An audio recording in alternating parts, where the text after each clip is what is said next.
Hey guys, welcome back to our channel. In this short tutorial video, we're going to teach you really quickly how you can change the default search engine in the Google Chrome web browser, be it on your PC or laptop. So let's get started. Now, if you'd like to use Google as your default search engine on Google Chrome, guys, as I do, as you can see here, there's one thing you need to do to achieve that. So what you want to do, guys, is simply click on these three dots in the top right corner here on your home screen on Google Chrome and select settings from the following menu here at the bottom.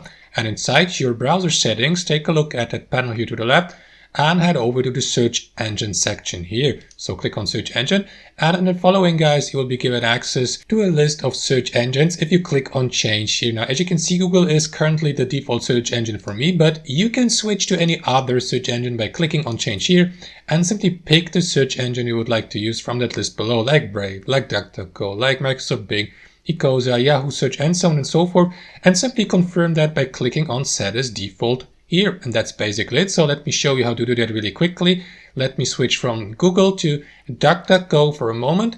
Click on set as default here. Now, DuckDuckGo is your default search engine, so let me check that really quickly by opening a new tab. And there you go. As you can see now, DuckDuckGo is the default search engine here on my homepage or home screen here on Chrome. And that's it, guys. That's how I do it. Hope you enjoyed the video, got some value from it, and I'll catch you later.